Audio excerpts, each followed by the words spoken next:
Now it's clear. Now it's clear. Okay, perfect. So, Okay. what I was saying Yes, I that. was talking about my inherited background abbreviations. Mm-hmm. Tell me more about it. Yes, I learned from you to use disadvantage instead of side effects, to use results instead of extract. And now I have to make a definition to the MOH if I will use it in the future by Ministry of Health to prevent the listener from go far away from the real meaning of the MOH itself. Yes, Walid. Okay. I think that there's some sort of misunderstanding here that there is no Mhm, shame. mhm, There is no shame about using mhm, abbreviations, especially among the elite people like you here. In your case, what's happening is that you're using these expressions to refer to the shortness or the brevity, or we call it mhm, brevity, اللي mhm. هي اختصار, for sake Yeah. of brevity, for sake of brevity. So we use these expressions for sake of brevity. And by Mhm, brevity, we mean sometimes we use this sort of jargon, mhm, اللي هي آم، اللغة الرطنة. يعني بعض المصطلحات اللي لها علاقة medical or technical mhm, expressions, we call mhm, that jargon. mhm, And jargon is any kind of specialized words or expressions in language that are used for a particular profession. Like in your profession, for example, whatever kind of expression like MOH is an abbreviation, but it's sort of jargon. JARGON. mhm, So jargon is a group of expressions that can be used to refer to any kind of profession or specialization. So, have you seen two engineers talking about some sort of virus in computers, and they use certain codes and expressions, and they start laughing to I'm sorry, to each other, and then So that's we can regard jargon language is a scientific sorry we can regard yes, Osama, your voice is yes gone. my question is can we my voice is good. Yes, now your voice is good. Okay, my question was, can we regard jargon as a scientific language used in a special or particular group of people? Like there is jargon language for engineers, Definitely. jargon language for medical. Mm, there's there's some sort of yes. interference there, but whatever kind of technical expressions that can be used in certain profession is under the Hmm. category of jargon. So jargon is any technical expressions that can be used in certain profession that people or outsiders to that professions are not familiar with. Um, Scientific language is a sort of Hmm. jargon. Jargon is a technical language. Um, it's some sort of terminology that is common among people who are specialized in medicine, in technology, in science, and translation and interpretation and linguistics. So linguisticians and linguists, I think they're both Hmm. interchangeably used, but those people have certain expressions that are not common in other fields. Like, for example, when you Hmm. meet your friend who's a doctor who shares the same profession that you do have, you can use certain Hmm. expressions that are not familiar to the outsiders. May I ask you to give me Hmm. some examples of terms that are common in your field, but people from outside your field are not familiar with? Do you have anything on top of your mind, top of your head? You you mean some abbreviations from the medical field? Yes, from your field that people you will think that people from other Yes. fields are not familiar with. Just saying. Um, yes. Uh, the first example was the MOH, which is the Minister of Health. Hmm. The second example is the PRX, which is the prescription, that sheet of paper that the doctor write down on it the drug of choice for the patient. Hmm. We can say also the CC. CC in the hospital means the history compliance, which is the history of the patient, what that patient before coming to the hospital had from disease. I mean the disease. You mean Um, uh, compliance or compliance? yes, Compliance. no, compliance, Compliance. compliance. Okay. For example, they use DISG, DSIG sometimes on the file of the patient at the last day for him in the hospital, which means discharge. That's Hmm. a sign from the doctor, from the physician to the staff that this patient has to be discharged from the Hmm. hospital because it's getting well. Sometimes also, we have something like placebo. Placebo. It is a Placebo. word. Placebo. Yes, Hmm. yes, placebo, which means that patient, imagine he has some disease, but he has not. So the physician, when check him, write down on the prescription placebo or Hmm. placebo for the pharmacist. Placebo or placebo. Pharmacist, I think it's placebo. Placebo effect. yes, Or yeah, I remember that we pronounced it in the college as a placebo. yeah, it's placebo. So the pharmacist yes. So from pharmacist has to understand that this patient uh, needs no medication, needs Hmm. just a care. Something Okay. like that abbreviation we can use in our field and others. Okay. So these, whatever you said so far, these can be considerably good amount of expressions that fall under the category of jargon. But since jargon is not our topic, we're not talking about jargon today. I think our Mhm, field of conversation goes beyond jargon. mhm, We're addressing something that has to do with IELTS, but there is some mhm, borderline. There are some lines that where we think of jargon, where we think of tests, we can come across these kind of expressions in certain IELTS reading. In IELTS, there mhm, is high potential chance that lots of jargon is going to be brought in the reading section, and that is because they are trying to mhm. check if the person has good amount of vocabulary in his mental reservoir. That is the word reservoir. I think I So faced that.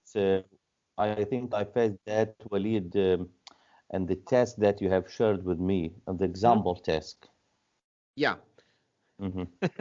Okay, that's a little bit challenging one, but I think this is very common because we cannot Hmm. say that the intermediate is in the intermediate level and the advanced in the advanced level and the beginner is in the beginner level without showing some evidence that the advanced level could read easily this text while the intermediate Hmm. level has relatively struggled a little bit where the beginner was totally in oblivion of oblivion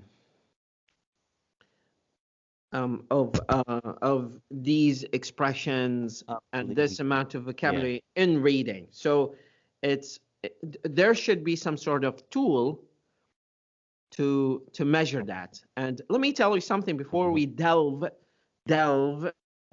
into uh, قبل أن نغوص فيه أو نخوض في الموضوع delve into. By the way, I'm just making a list of this vocabulary. Just keep in mind. So brevity, jargon, reservoir, placebo, oblivion, and delve into. These expressions, if you can hear me. Osama, do you hear me? D-A-L-V. Yes, I'm hearing you, but I still lose some letters and words from your speech, Walid. I think that's because of internet. I am not sure why, but I think that's because some delay in internet. However, this is what we can do. So you just need to assume that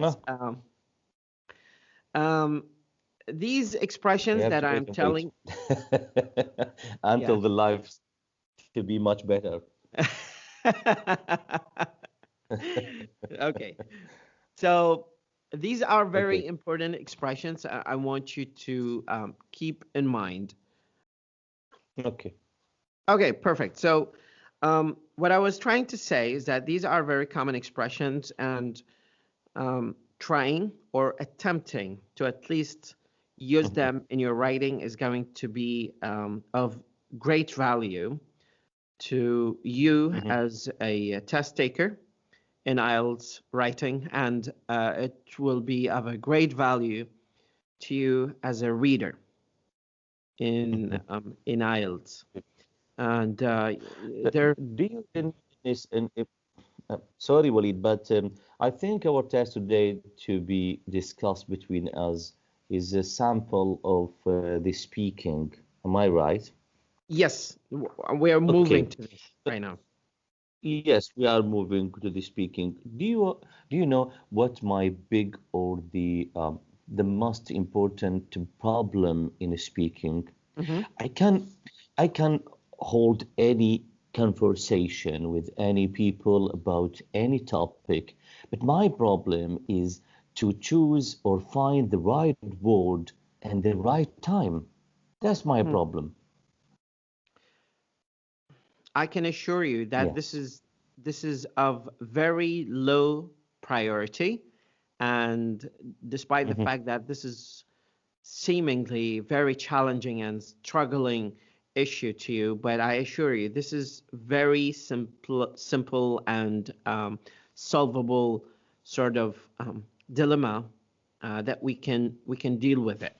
And from the point that we started talking to each other to this moment, there has been some steady progress that you've shown, that you've manifested in your skills and your ability to overcome this sort of struggle.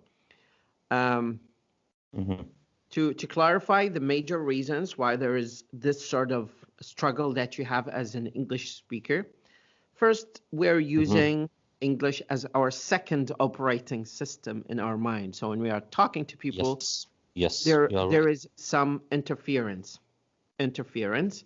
between first language and second language. In our mind, there is constant struggle of domination of Arabic over English. Arabic in our mind tries to dominate every aspect of your life, your thoughts, your feelings, your expressions, your perception of the world. Everything is dominated by Arabic, and even your love and your anger and your philosophy and everything that has to do with your life goes sugar-coated with Arabic language.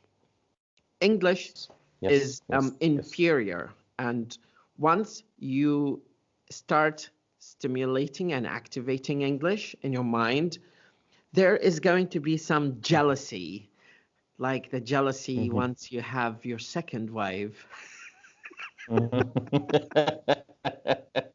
Impossible. The first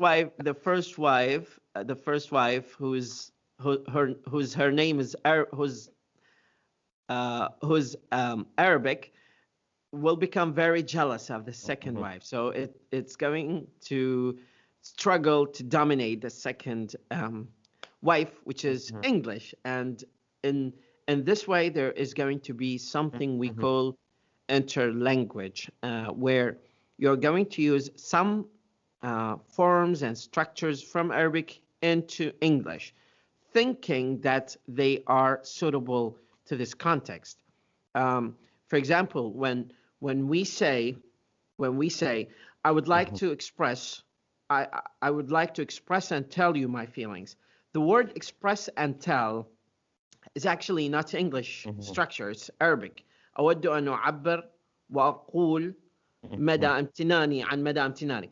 So what we do in Arabic, we try to use multiple verbs to emphasize the action. This is an example. Another example, when we try to express description of something, like my friend has just told me while he was talking to me. Or, I mean, I'm sorry, these are very terrible examples, I know. But what happens in Arabic is that we try to emphasize the verb by giving it multiple synonyms when we talk. When we try to describe a city, we add multiple descriptions to the same thing. So people get stuck with this sort of structure, thinking that English is the same. English is not the same. English is completely different language. It's a state and flag, as we say in Arabic, دولة وعلم.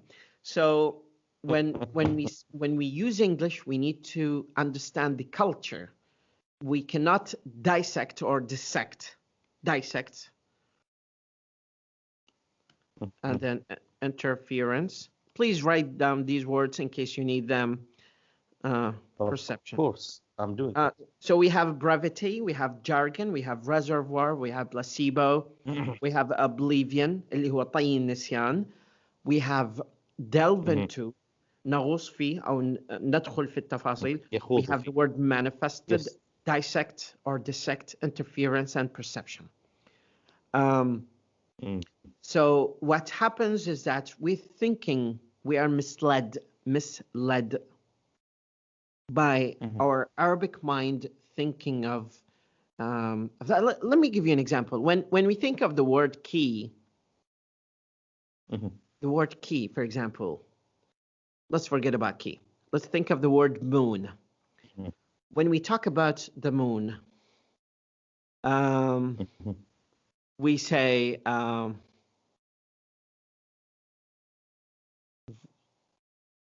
وجهه.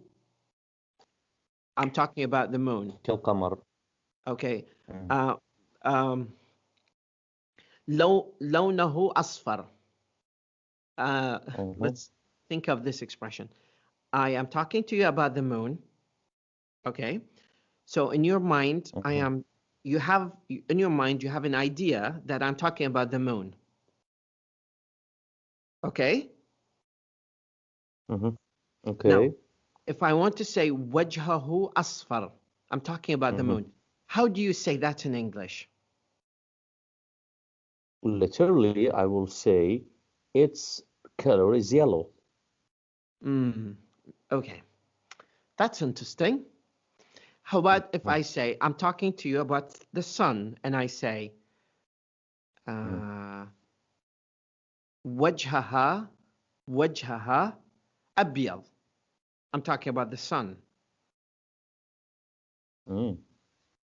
It will be not logic, but again, literally, its color is white. Okay, so what you're doing right now, you're trying to correctly apply English rules. Of course. Okay. Yes. We're trying to apply. I will say the moon. The color of moon is white, while the color of sun is yellow. Perfect.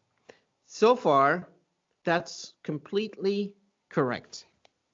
But what happens is that our feeling of the moon and the sun is feminine and masculine. Okay, so when we talk about the moon, in your mind, do you think moon is masculine or feminine? No, it's not a feminine. It's No. masculine, but in English, the moon is feminine and the sun is masculine. It's the opposite. Okay? Oh, But they don't say that. okay. It's the feeling. It's the feeling. Okay? Qamar is a masculine, neutral, and feminine in Arabic. Shams is mostly feminine expression or noun. Mhm. I'm talking to you about a ship, okay? And I Okay. say لونها أزرق. How do you say that in English? Mhm. طبعا the idea is that I'm Um, trying to tell mm, you that English and Arabic are completely different set of systems, even though there are some similarities out mhm. there, but they're completely different in a way or another. However, لونها أزرق for the Its ship. color is blue. Now, for ships in English, we never say it, we say her. Mm. For ships, Ships. yes, her Why? color is. But it is not a live creation. I know, but English is different. Like for ships, we say her. For, for ships, we say her color, her. I know when we do not know who who will be over the barrier. For example, who is knocking the door, whatever he is We a say who's male or it. female, we have to No, who's it to we say refer who's it. to that one knocking by it, but to refer to the not a live creation by her, it is strange to me. Well, that's archaic. This sort of obsolete Okay. old rules. Nowadays, things are different, but generally speaking, ships in English are, uh, we use her for ships. So she, if I say Okay. I see her, she is coming, I mean the ship. So we use her and she, feminine pronouns, to talk about ships. This is really the specific for the ships only, or maybe There are for there are airplane, few. aircraft? Sometimes we say mostly we use that for ships, and we Mm-hmm. sometimes we use it with cars also. If Mm-hmm. if you love your car so much, so you call her. Uh, yes. And regarded just like my daughter. um, Now, the idea, I mean, these are certain exceptions in English. And Mm-hmm. the whole discussion that we're doing right now is just to tell you that um, English is a little bit different language from Arabic, and we just need to go by these differences and agree to disagree. Mm-hmm. So Mm-hmm. there is this consensus about ships as being used with her. Anyways, going back to your topic that you just mentioned, that you struggle to choose the right word. In order to solve Mm-hmm. this, simply Mm-hmm. choose the easiest one. Because the ultimate goal of conversation is not to Mm-hmm. impress people with the number of vocabulary that you have, but to let them understand what you have in mind. Uh, what you Mm-hmm. what you have in mind is far more superior to you, more uh, more than trying to impress them with the number of vocabulary that you have. Honestly speaking, like when I talk to you, Mm-hmm. most of the time with you or with anyone else, I try to use the simplest expressions out there. But when I talk with my fellow friends who share with me my field, we always throw back and forth language Mm-hmm. related expressions because that's our field of work and this is what we need to use.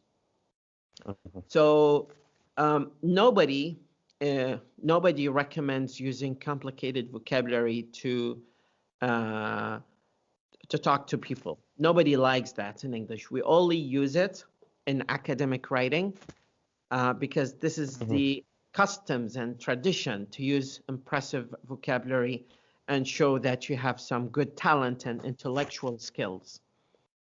Mhm. Intellectual skills, intellectual skills. Mhm. Okay. Mhm. So I think what you have is very common. Globally speaking, any English learner will have this sort of suffocating feeling that I want to say this, but I struggle to choose the right word. I feel like I'm in a big Mhm. mall and there are so multiple. I keep dropping this um, plant, and there's so many options, and I don't know what to choose. Um, Mhm. and it's very okay. It's completely fine. Actually, I want to tell you something. I think I told you that before, but one Mhm. of the important features of the advanced level English speakers is that they rephrase, they Mhm. change, um, um, they change their the kind of what do we call them? The kind of vocabulary they rephrase. So it's not a bad thing; Mhm. it's a good thing. Mhm. And let me show you that here. Mhm.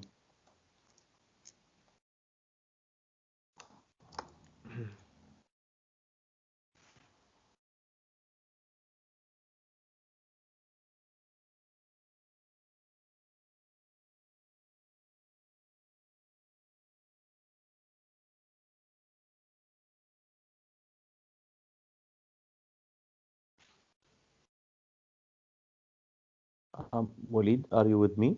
I'm just looking. Okay, okay, okay. So I'm look just at this. thinking that we lost the connection. Uh, one of the descriptors, one of the conditions of getting 8 in IELTS is that the speaker Mhm. uses paraphrasing effectively as required.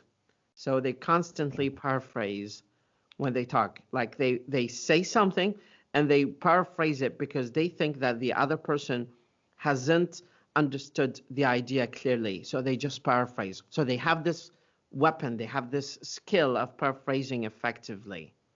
So it's a skill. Maybe I have, if you agree with me, Walid, maybe I have to practice on this issue more and more.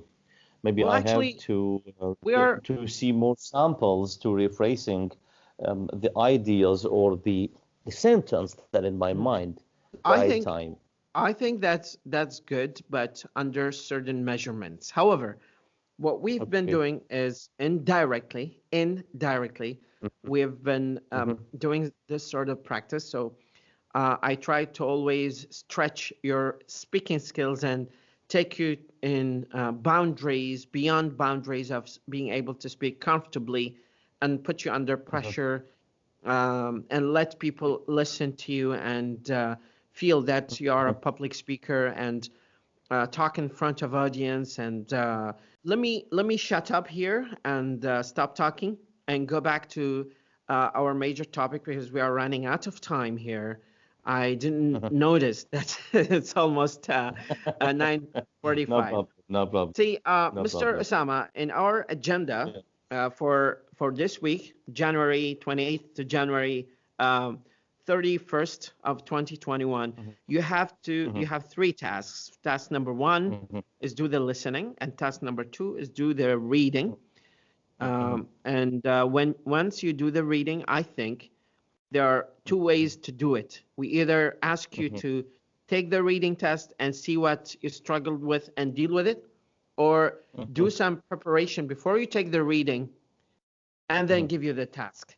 So it's Okay. interchangeably useful, Mhm. and there is no harm of doing them all together uh, the way you like. However, going to part Mhm. three, so part one is listening, part two is reading, and part 3 is speaking. Okay. Okay, for part 1, you have few questions. For part 2, you have few questions. And for part 3, you have few questions. Now, what I have in front of me, I do have in front of me is a speaking rubrics that tell me what level you are in terms of speaking. So what I will ask you to do is simply I'll pull out a timer, and then what I will do, we will just do a test simulation. Okay, and I will ask you the first list of questions. So question 1, 2, 3, 4, and 5. It says introduction to interview. For introduction to interview, you have 5 questions, and for each question, you need to speak for 1 minute. Okay? Now, you have your phone in front of you? Yes. Okay. Take out your phone and set a timer for 5 minutes. This is a timer. 1, Okay. 2, 3, 4, 5. Not alarm, but timer. Timer. Yes, time. Okay. Okay. Now, you will have 5 minutes to answer these questions. I'll be just listening and taking notes of what you say. I am not going to talk to you. I will just listen to you talk consecutively for 5 minutes. You have 5 questions. Do you see them? Yes, I see them. Okay, let me just put that here in case I see you on Google Drive, so that's okay. I just sent you a message on WhatsApp, Skype, with a list of questions. The list of questions are these. Mr. Osama, you have 5 minutes to answer my question. Part 1, introduction and interview. Welcome back. This is IELTS exam. And in our speaking of today, I'll record you talking for 5 minutes. And these 5 minutes time span, during this time, you'll answer 5 questions. Question number 1, do you use computers?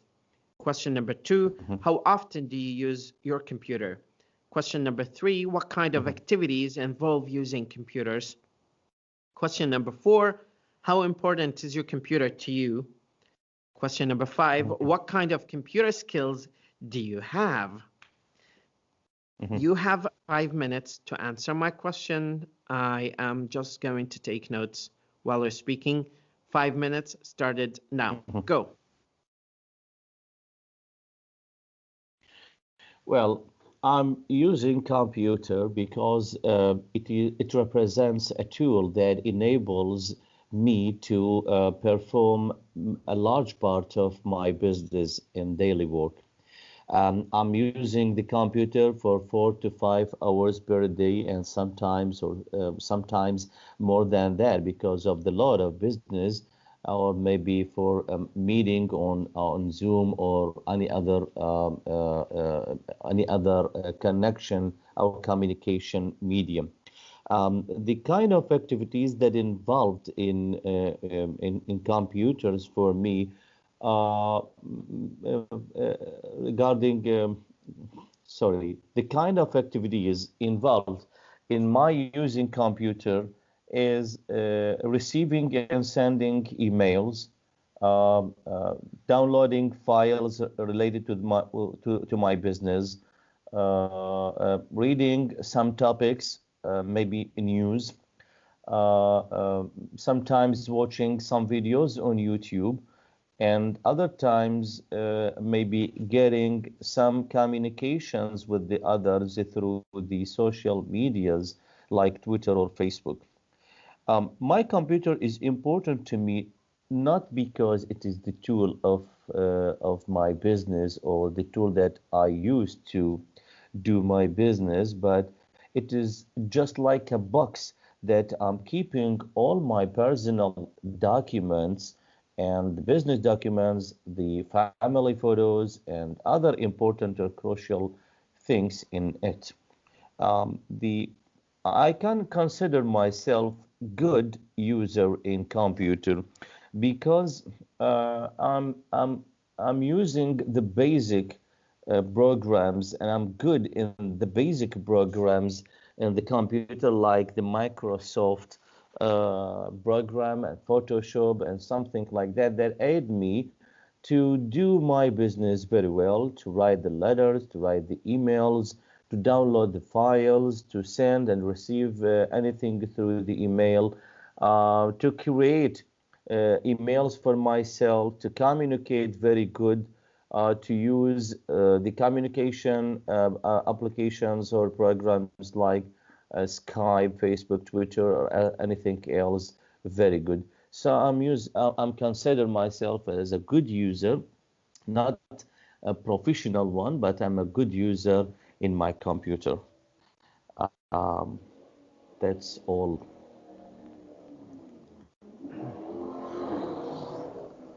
That's all, Waleed. You still have 2 minutes, and I think if you are not Yes. being pulled over from speaking in Mhm. IELTS, you should never stop until the examiner tells you to stop. It is going to be Mm. translated Th- or th- interpreted as being unable to produce enough quantity of vocabulary within the time limit. The person is indicating that he does not have enough vocabulary in his repertoire to talk about any kind of topic flexibly. The person mhm. lacks enough skills to elaborate and develop a story cohesively and coherently.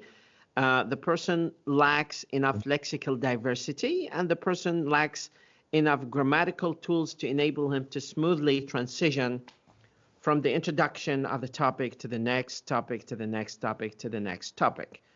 In order to solve This this, is this is the second problems. This is the second problems that I faced two times before in the speaking, Waleed.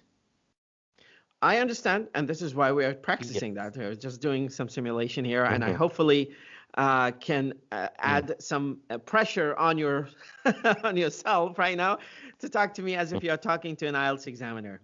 But trust me, Mhm. I think it's very common problem, and any person under pressure will need some placebo effect to calm him down and and Okay. uh, you know pacify him and comfort him that this is a very normal condition. Like not feeling pressure is not normal. Feeling pressure under this sort of test Mhm. is quite normal. The secret of this, the secret of passing this, the secret of how to get over this is to focus on building enough details. Okay? Mhm. Building enough details. So that's why from the beginning of this course, if you notice me, that I always tell you in details, tell me about details. I love details. I embrace Mhm. details. Details are the bread and butter.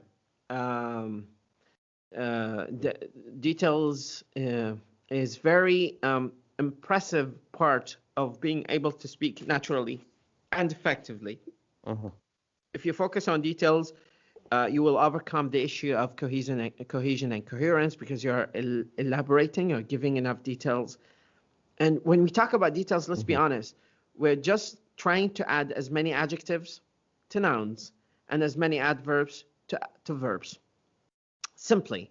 Mhm. So for this sort of questions, Mustafa, I'm sorry, Osama, for this sort of questions, Mhm. I'll give you a model Mhm. answer. And Mhm. I am not going to answer 5 questions. I can answer question number 1, which is do you use computers? And I can Mhm. spend 5 minutes talking about do you use computers? Okay. Mhm.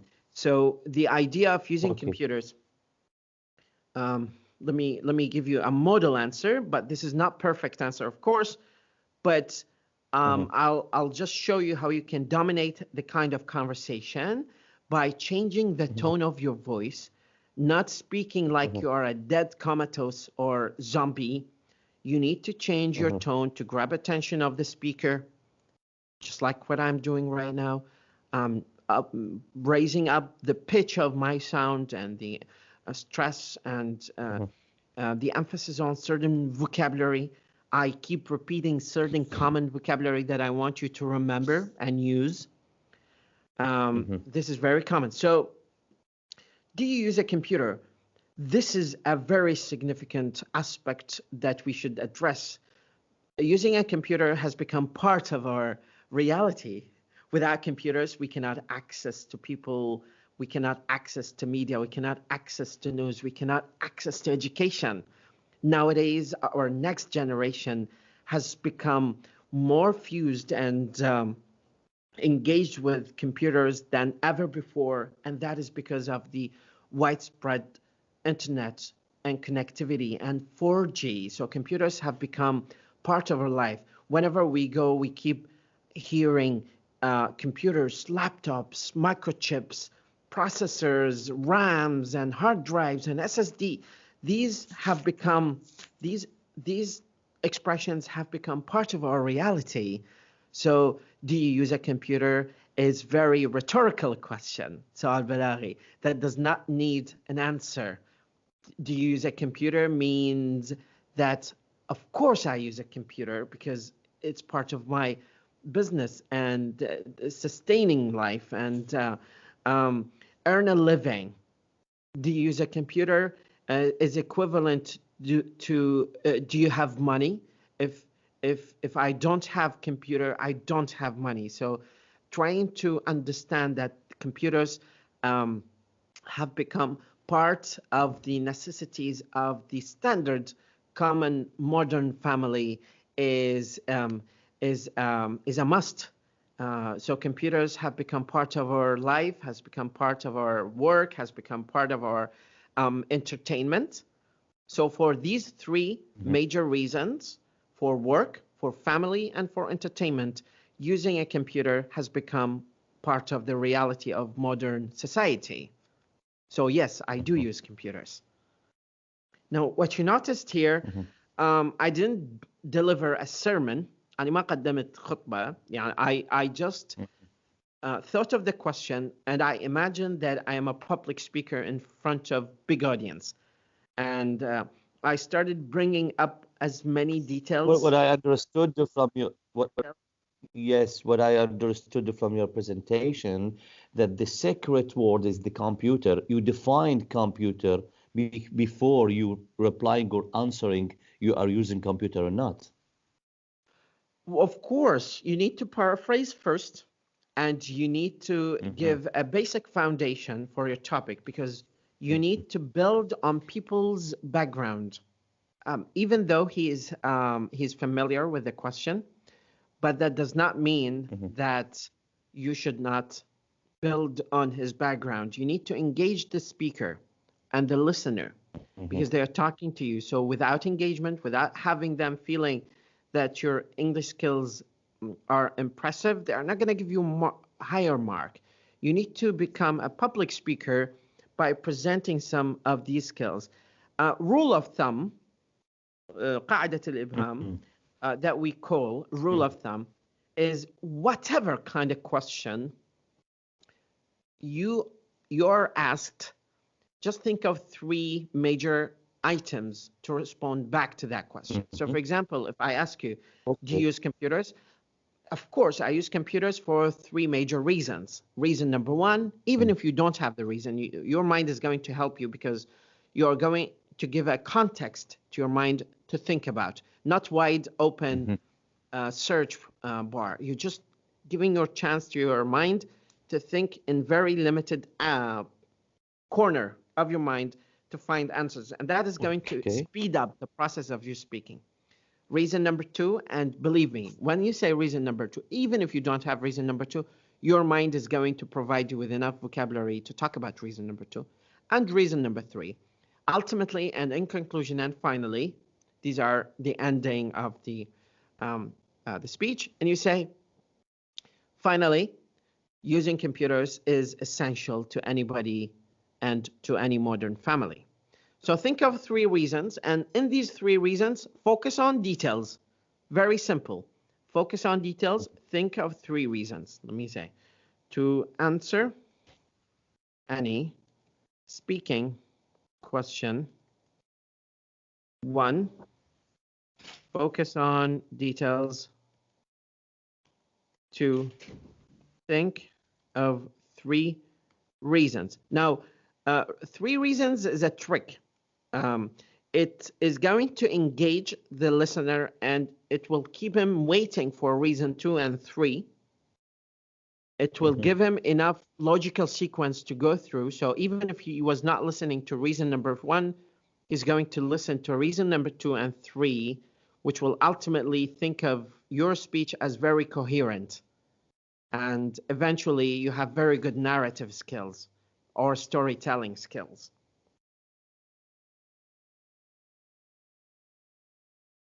Okay. I'm done. I give you 6 for this presentation, Okay. Osama. Okay. Now, let me Yes. tell you why I gave you 6.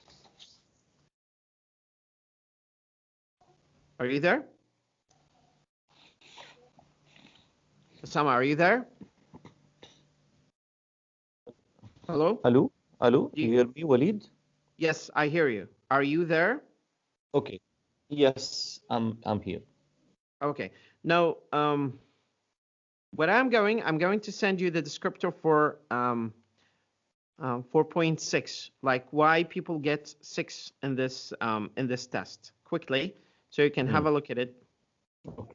But when I Okay. say 6, it may be 5.5, and it may be it can be 6.5. So this is the range. I'm sending that to you here, and I'm just gonna pull it over for.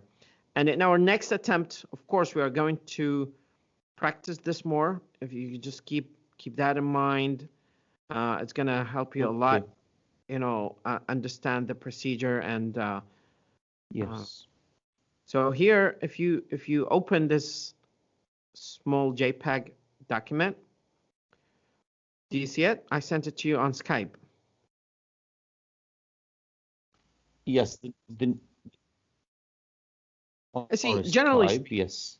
generally speaking, any person who gets 6 is willing to speak at length, though may lose coherence. Look, though may lose coherence at times due to occasional repetition, self-correction, or hesitation. In my comments, you wrote, I wrote, he is hesitant. Uses always a range of connectives and discourse markers, but not always appropriately. 2, has a wide enough vocabulary to discuss topics at length and make meaning clear in spite of inappropriate, generally paraphrasing. He paraphrases successfully. 3, uses a mix of simple and complex structures, but with limited flexibility. So you need to add more flexibility to your use. May make frequent mistakes with complex structures. يسوي مرات أخطاء بالتراكيب المعقدة مالت الكلمة. And then uses a range of pronunciation features with mixed control. Mixed control shows some effective use of features, but this is not sustained and can generally be understood throughout, though mispronunciation of individual words or sounds reduces clarity at times. So for this particular reason, I thought that 6 is ideal for this level of speaking, even though the questions are not complicated. But the idea is not the complicatedness of questions as much as the clarity of your presentation and focus on details to coherently build a narrative. Sounds good? I see that. Sounds to be good. Yes. Okay. I think you sent me the listening test answers, right?